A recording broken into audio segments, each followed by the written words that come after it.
राजस्थान में उपचुनाव के शोर के बीच एक बेहद दिल दहला देने वाली खबर सामने आई है और जोधपुर के अनीता हत्याकांड की आग अभी ठीक से बुझी भी नहीं थी कि नागौर में ऐसा ही एक कांड हुआ है और आरोप लग रहे हैं कि ये मामला लव जिहाद का है। आपको बताएं कि 2 नवंबर के रोज नागौर के श्री बालाजी थाना इलाके से एक नाबालिग दलित बच्ची गायब हो जाती है अचानक से।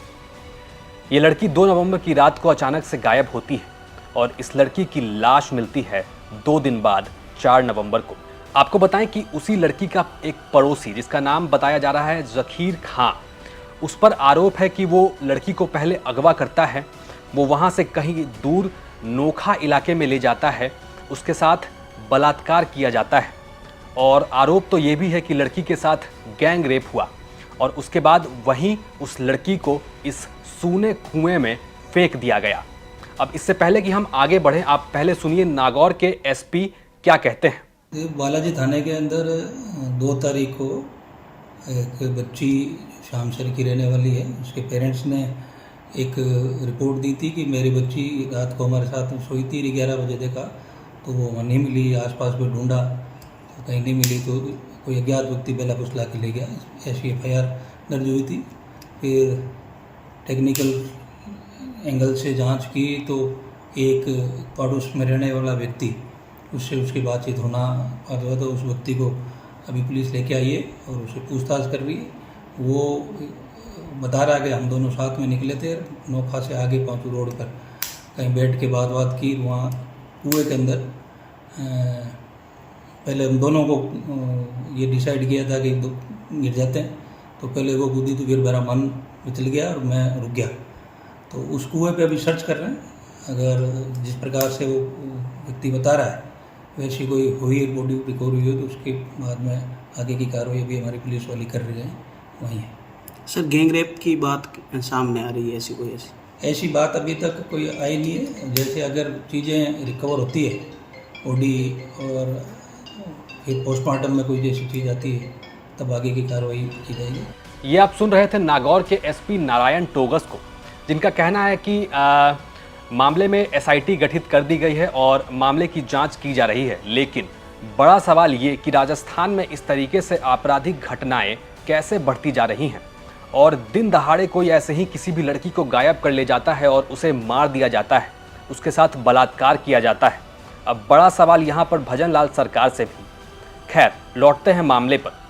आपको बताएं कि ये मामला जितना ही आपको आसान दिख रहा होगा उतना ही पेचीदा भी है, क्योंकि इस मामले में कई तरह के आरोप हैं। आरोप ये कि लड़की का कहा जा रहा है कि लड़की का उस लड़के से पहले से संबंध था और इन दोनों के शादी की बात भी कही जा रही है। और एक आरोप ये भी है कि इस लड़की के परिजन जो है वो ज़खीर खां पर इस लड़की के साथ शादी करने का दबाव डाल रहे थे और कहीं ना कहीं इसी बात से ज़खीर खां परेशान था और वो इस फिराक में था कि किसी तरीके से इस लड़की को मार दिया जाए। हम इसका नाम आपको नहीं बता सकते। ज़खीर खां कहीं ना कहीं इस कोशिश में था कि लड़की को मारकर निपटा दिया जाए ताकि ये मामला यूं ही खत्म हो जाए और उसे शादी ना करनी पड़े। ये हुआ एक आरोप। इसके अलावा कहा जा रहा है कि ज़खीर ने अपने दोस्तों के साथ मिलकर पहले इस लड़की का बलात्कार किया, उसके बाद वहीं कुएं में इसे फेंक कर फरार हो गया। अब 2 नवंबर के बाद जैसे ही ये खबर फैलती है नागौर में कि एक दलित नाबालिग लड़की को गायब कर लिया गया है, उसके साथ बलात्कार हुआ है, उसकी हत्या कर दी गई है, तो नागौर में बवाल की स्थिति बनती है उस इलाके में।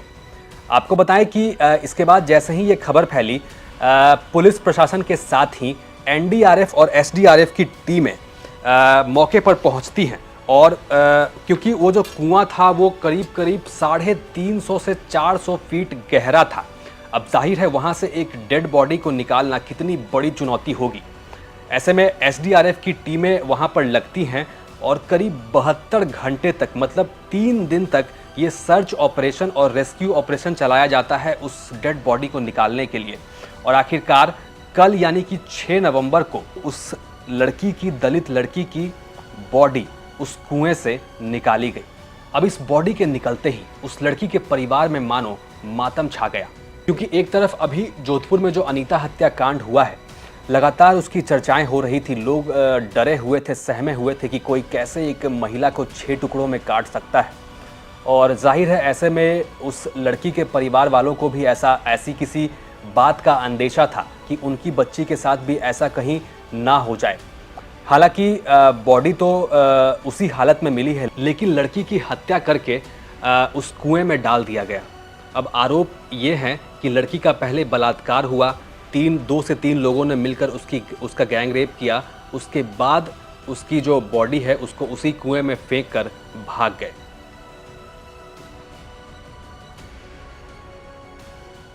हाल ही में जोधपुर के अनीता चौधरी हत्याकांड हुआ है, उसके बाद अब नागौर में भी एक ऐसा प्रकरण हुआ है, उसको लेकर अब आपका क्या कहना है? देखिए, जैसे ही हमारी सरकार ने सत्ता में आई है और आदरणीय मुख्यमंत्री भजनलाल जी ने मुख्यमंत्री पद की शपथ ली, उसके तुरंत बाद हमने एसआईटी का गठन कर दिया, टास्क फोर्स का गठन कर दिया, ताकि महिलाओं पर जो पिछले कांग्रेस राष्ट्र में जिस प्रकार के अत्याचार हो रहे थे और उन पर त्वरित कार्रवाई नहीं हो रही थी, अब जैसे ही इस तरह के अपराध हमारे संज्ञान में आते हैं उसके ऊपर हम तुरंत कार्रवाई करते हैं और उस पर तुरंत कार्रवाई करके महिलाओं को राहत देने का कार्य हमारी सरकार करती है। ये आप सुन रहे थे भजनलाल सरकार में महिला एवं बाल विकास मंत्री मंजू बाघमार को, जिनका कहना है कि उनके राज में बहुत कार्रवाई हो रही है और इस तरह के आपराधिक घटनाओं पर लगाम लगाया जा रहा है।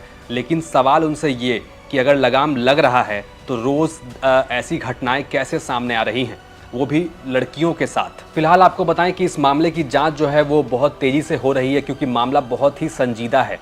और फिलहाल आरोपी ज़खीर खां को गिरफ्तार कर लिया गया है और आरोपों के मुताबिक जैसे कि गैंगरेप की बात सामने आ रही है, तो अगर कोई आरोपी है उसके अलावा तो उनकी भी तलाश हो रही है। लेकिन परिवार वालों की लगातार मांग यही है कि उनका कहना है कि लड़की के साथ बदसलूकी की गई है, उसकी इज्जत लूटी गई है और उसके बाद उसकी बुरी तरीके से हत्या करके उसको कुएं में डाला गया है। ऐसे में मामला जो है वो गैंग रेप का बने और आरोपी के खिलाफ सख्त से सख्त कार्रवाई हो। फिलहाल लड़की की जो बॉडी है उसका पोस्टमार्टम कर लिया गया है और उसे परिजनों को सौंप दिया गया है और मामले की जांच आगे की जा रही है। नागौर के श्री बालाजी थाना इलाके से 2 नवंबर की रात्रि को एक नाबालिग युवती का अपहरण हुआ था। अपहरण के बाद आज 6 नवंबर को युवती का बीकानेर जिले के नौका विधानसभा क्षेत्र के साटिका गांव में आज एक सुने कुएं के भीतर मिला है। वहीं एसडीआरएफ की टीम ने मिलकर और नागौर की पुलिस ने मिलकर इस शव को बाहर निकाला है और शव को बाहर निकालकर शव को नोखा की राजकीय चिकित्सालय की बांगड़ चिकित्सालय की मोर्चरी में रखवाया है। हम आपको बता दें कि अपहरण होने के बाद जो युवक है और युवती दोनों ही यहाँ पर पहुँचे, तमाम तरह के जो सवाल है जो पुलिस के खिलाफ सवाल खड़े होते हैं, क्योंकि 3 नवंबर को श्री बालाजी थाने में प्रकरण दर्ज हुआ था। उसके बाद भी पुलिस 4-5 तारीख तक कोई कार्रवाई नहीं कर पाई थी और परसों ही जो परिजन हैं उन्होंने श्री बालाजी थाने पहुंचकर अपनी जो बात रखी थी, उसके बाद पुलिस ने कार्रवाई की और कार्रवाई करने पर आज जो परिजनों ने जिस आरोपी के ऊपर संदेह व्यक्त किया था, वो जो युवती थी उसके घर के पड़ोसी था, उस युवक को अरेस्ट किया और उसे पूछताछ की गई और युवक को यहाँ पर लाया गया। तो युवक ने ही इस घटना और इस कुएं को सत्यापित किया कि इसी कुएं के भीतर उसने डाली है। नागौर से ये खबर थी हमारे संवाददाता केशाराम गरवाड़ की। आप देख रहे थे क्राइम सीन। साथ ही राजस्थान की तमाम खबरों के लिए आप देखते रहिए राजस्थान तक।